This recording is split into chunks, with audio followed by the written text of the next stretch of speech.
living in China for the past 4 years, and what I'm finding is that we really are seeing some very different things going on in Chinese schools in terms of environmental education that I find very exciting, also very replicable between U.S. and China schools that could be sharing this kind of information. Yesterday I just toured a school that said they're going to become the greenest school in America, and one of the interesting things that they've done is to really integrate environmental education into everyday curriculum. They're not looking at separate environmental education curriculum as something that is the best use of their time, but instead they're making social studies, math, science all a part of environmental education so that the kids are learning about it in the coursework that they would normally be doing in a traditional school. They're also starting to looking at the school itself, the building, the structure, the indoor air quality, as a living laboratory around the children. If they make improvements to a school, for instance putting in solar panels or energy efficient film on the windows of the school or what have you, they make a point of showing the kids this is the kind of environment that you are in, and this is why we chose to do this. We're protecting you and your health, but also the environment. I think there's so much opportunity for Chinese schools and U.S. schools to sort of become pen pals and to teach one another some of our best practices. So can you tell me, I mean, you do work in America, the Go Green Initiative, in terms of bringing environmental education to the schools. What on earth are you doing in China?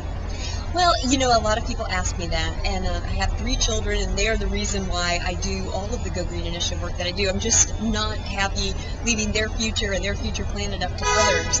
But the fact is, 30% of the air pollution that we experience in the state of California where I live can be traced back to China.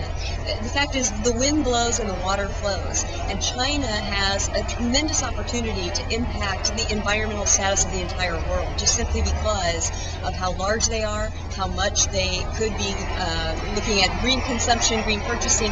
They could affect the markets and the price for some of these environmental improvements even much more so than we can in the U.S. So if they are making improvements in terms of building materials, in terms of energy efficiencies and learning some of these lessons, those could be replicated stateside, that's great, but just the sheer impact alone of what China's population is you know, capable of conserving in terms of natural resources is staggering. So you're seeing both in terms of the American schools and the Chinese schools. Tell us what you think we can be learning from each other. What do you feel like specifically Americans are doing right that's really working that you feel like can be integrated in China? And what do you think China's doing that's really right that the U.S. can be integrating? Well, I think in the U.S., one of the things, at least with the Go Green Initiative, that we've been really pleased about is that it's become an all-hands community operation. When a school adopts the Go Green Initiative in the United States, it becomes a partnership between all of the campus stakeholders, parents, teachers, principals, students, custodians, and the local government. That's one of the things that I'm encouraging the Chinese schools to do, is to branch out beyond their campus and develop partnerships with their local community leaders, their local business leaders, and that's something that U.S. schools have really become quite good at doing, which has helped them to fund some of the programs that they need and also to expand beyond just what their campus is capable of purchasing and acquiring with a single source kind of supply chain operation. And this is the second or third time now that I've heard about schools in China actually, like, schools going green or being called green schools, and that's new to me. I haven't heard of that in the States. Can you explain why, like, what does it mean? Well, you know, from my vantage point, and every environmental education person will tell you something different about what it means to go green. In the Go Green Initiative's opinion, what it means to go green is to set your own local, specific, tailor-made program for your school. Set goals and objectives for reducing your impact on the environment by virtue of your own campus's needs and locale. And then measuring your success with real numbers. We help train our schools how to actually quantify how much water, energy, even oil products that they're saving, so that they have real numbers to show that yes, the environment is better off because we are a green school.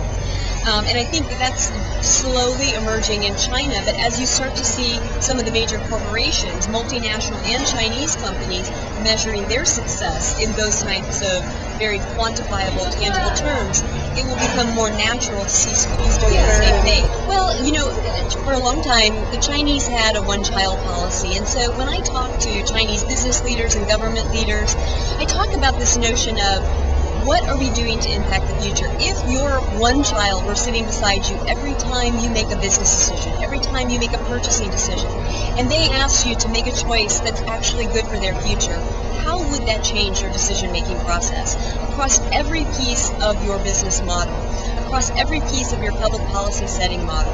And I think that the Chinese are really beginning to look at that. I have heard a lot of talk about answering to future generations, not just stakeholders. When I was at the annual Earth Day Summit for the China Entrepreneurs Club, they're very keenly aware that their legacy to the future generations will be in large part based on not just the economic growth they're able to give them, but also upon the natural resources that they will be saving for them rather than taking from them.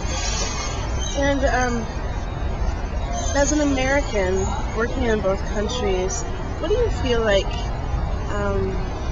you have to learn from China in terms of their efforts and what they're doing in terms of the environment right now? Well, one of the things that astounds me and why I love coming to China is they're so efficient and they're so committed. When they decide that going green is the right thing to do, they do it. And they have a collective commitment that's really growing, not just at the grassroots level, but also at the highest levels of business and government to say, look, we love our country. It's been around for thousands of years, and the last thing we want to do is destroy its natural resources in one generation. And I really feel inspired when I see some of the things that I have seen with the China Entrepreneurs Club and their efforts.